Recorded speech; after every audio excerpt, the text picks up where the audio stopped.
In March 2022, the then Duke and Duchess of Cambridge undertook a tour of the Caribbean, taking in the nations of Belize, Jamaica and the Bahamas. Prince William and Catherine's visit was to mark the Queen's Platinum Jubilee that year, celebrating Elizabeth II's 70 years on the throne. The British Monarch is also the sovereign of 8 Caribbean nations, including the 3 on William and Kate's tour. Until just 5 months previously, it had been 9.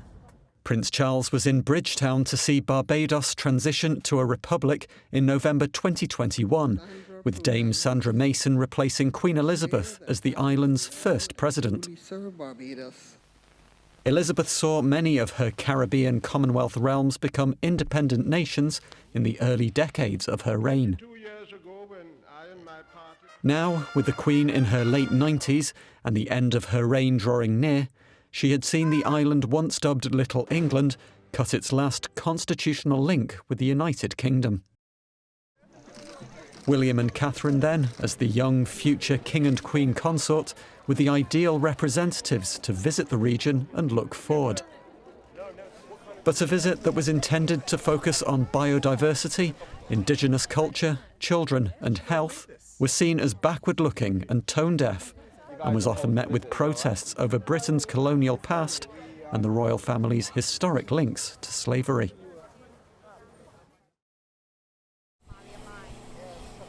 Touching down in Belize, a country of just over 400,000 people, and unique within Central America, as a predominantly English-speaking nation and as a Commonwealth realm.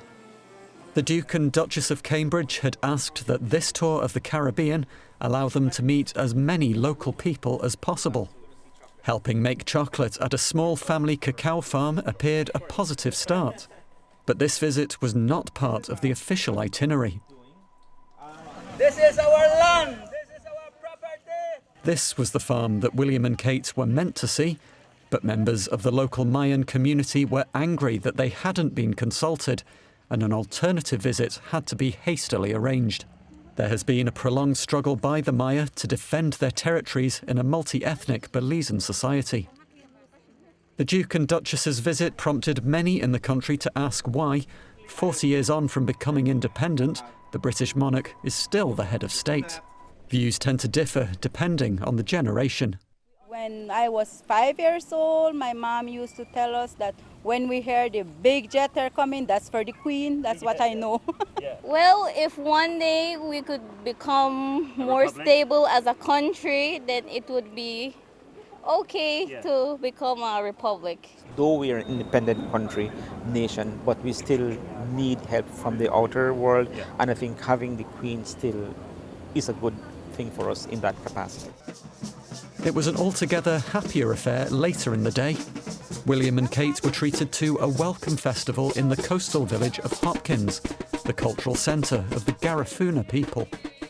Kate, dressed in the colours of the Belizean flag, ground some beans and spices, and then the couple watched some drumming and dancing. Only in the Caribbean, you're not expected just to watch.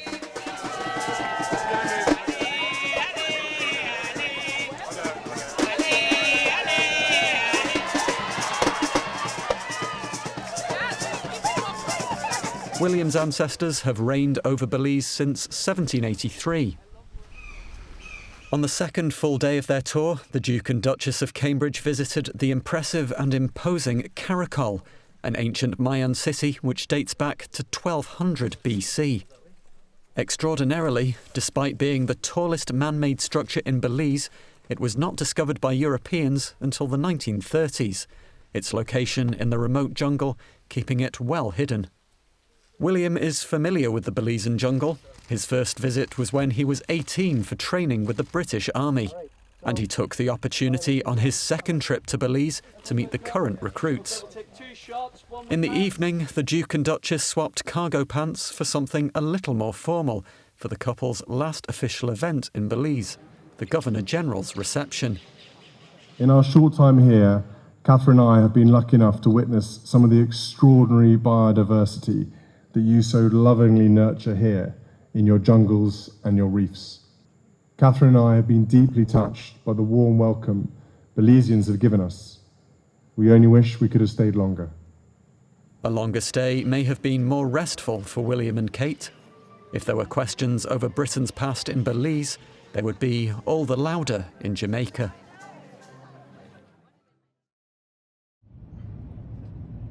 The gold saltire cross in Jamaica's flag is to symbolise the sun, which usually shines brightly over the island. As in Belize, Kate's choice of dress was a nod to the nation's colours. But it was an ominously overcast day as the Duke and Duchess landed in Kingston. Just a few miles away, protests were taking place outside the British High Commission as people demanded an apology for Britain's role in the slave trade. Prince William, I hope you feel ashamed in some sense. I hope you feel remorse. I hope you feel, how could my ancestors do this to these people's ancestors?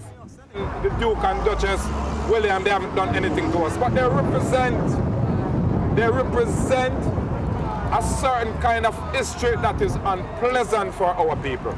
The Queen hasn't given, she hasn't said anything. She's just there as the head, taking and taking. As well as being the Platinum Jubilee year, 2022 was the 60th anniversary of Jamaican independence from Britain. William and Kate's visit, therefore, was a moment for many Jamaicans to talk about the country's potential transition from a realm to a republic. One of those people was Jamaica's Prime Minister, Andrew Holness. There were warm greetings and smiles for the couple, and the gift of a bottle of rum. And then, perhaps unexpectedly, Mr. Holness said this next to his royal guests. There are issues here which are, as you would know, unresolved. But your presence gives an opportunity for those issues to be placed in context, put front and center, and to be addressed in as best as we can. We are moving on, and we intend to attain in short order our development goals and fulfill our true ambitions and destiny as an independent, developed, prosperous country. You've shared in our journey, celebrated royal milestones with us, and now it's our turn to roll out the red carpet for you with an exclusive Christmas competition. Get ready to feel truly regal on a once-in-a-lifetime trip to London. This amazing prize includes a 2-night stay for 2 people at the 5-star Four Seasons Hotel, complete with their signature Crown Jewels afternoon tea for 2. Set in the heart of our historic city, you'll have many of London's most iconic landmarks on your doorstep. After enjoying a slice of classic British tradition with that indulgent afternoon tea, you'll have time to explore everything the city has to offer. Want to know what else is included with the prize? We're taking care of your journey to London from anywhere in the world. You could be flying across oceans and continents to reach our enchanting city, all part of our promise to provide a royal experience. Click the link on the screen or in the description below for a chance to win this majestic prize. So, what are you waiting for? Enter our competition now, and we could be bringing you to London for a trip fit for royalty. Both of Jamaica's main political parties support the transition to a republic, and the government intends for the country to become one by the time of the next general election in 2025. All of this, though, seemed a world away as William and Kate arrived in Trenchtown, Kingston's birthplace of reggae music and the home of Bob Marley. The warmest of welcomes for the royal couple,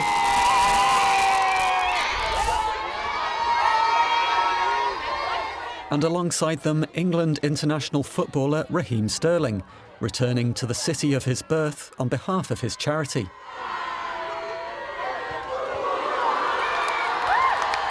Yes, that was William setting up a goal for the winger. It was also here, however, that images of the royal family appeared dated. This picture of William and Kate in isolation shows a privileged white couple shaking hands through a fence around the football pitch.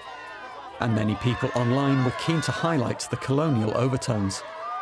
Never mind that Raheem Sterling was alongside them doing the same thing, and that most of the walkabout took place with no barriers between the couple and the local people. The damage had been done. On the second full day of their tour, after meeting the Prime Minister, the Duke and Duchess of Cambridge were able to meet children and young people at a teaching college.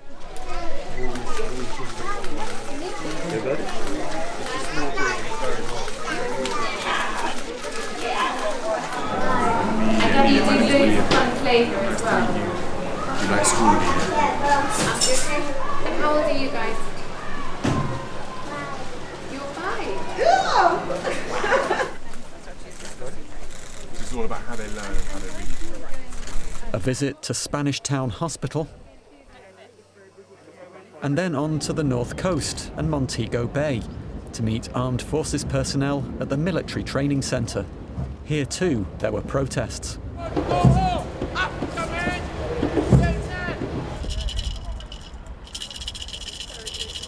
If I do something 1,000,000 years ago that was wrong, it is still wrong in this dispensation.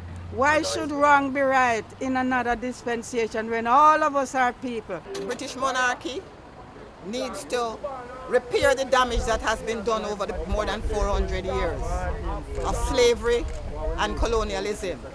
That country became a very dominant economic power by the subjection and the exploitation of us as descendants of the African slaves. Messages for William and Kate to ponder on the journey back to Kingston, where they attended the Governor-General's dinner. It was understood before he arrived in Jamaica that William would address the issue of slavery head-on. And here at King's House, he echoed the words of his father in Barbados 5 months previously. From the darkest days of our past and the appalling atrocity of slavery, which forever stains our history, the people of this island forged their path with extraordinary fortitude. I want to express my profound sorrow. Slavery was abhorrent, and it should never have happened. Acknowledgement and sorrow, but not the apology which many had called for. And there was, for better or worse, the abiding image of this tour at the Jamaican Defence Force commissioning parade. William and Kate ending their time in Jamaica by standing in a moving Land Rover in front of the troops, recreating a scene that Queen Elizabeth had done many times before. But set against a region calling for slavery reparations and considering its future separate from the British monarchy, the sight of an elevated prince in uniform looked like a throwback to colonialism. It was reported afterwards that William had raised concerns about the open-topped car ride.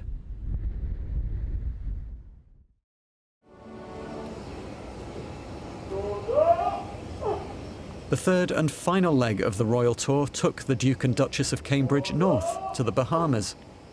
A calmer destination for the couple in terms of politics, but not when it came to the weather.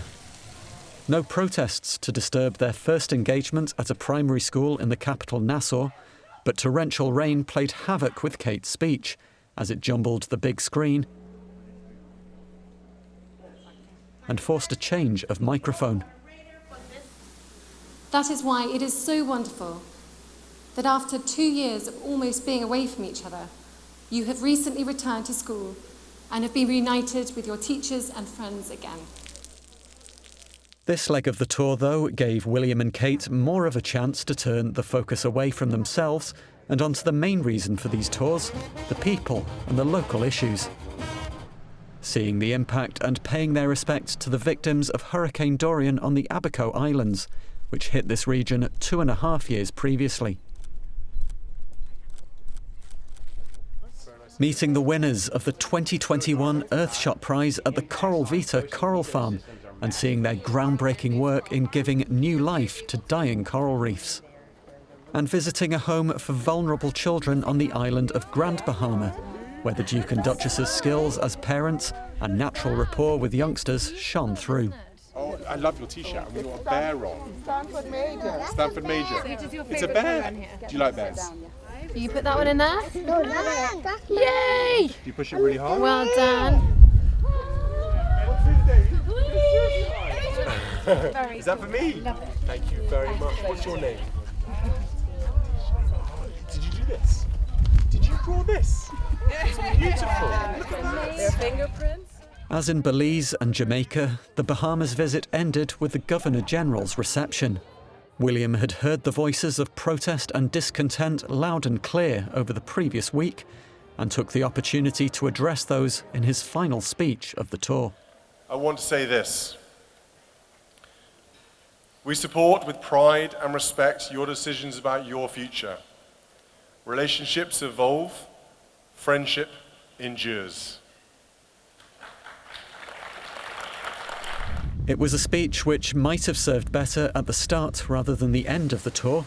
It did, however, give something of an indication as to what sort of king William might be when his time comes. There are things that the couple will have wished they'd done differently on this tour, or not at all. They had asked to meet as many local people as possible in Belize, Jamaica and the Bahamas, and this was where they were at their most natural and personable selves. There will not be an end to royal visits to the Caribbean. Prince Edward and Sophie visited the region just a couple of weeks after the Duke and Duchess of Cambridge. But William and Kate's experience in the spring of 2022 will have given the family room for much reflection on what future tours might look like.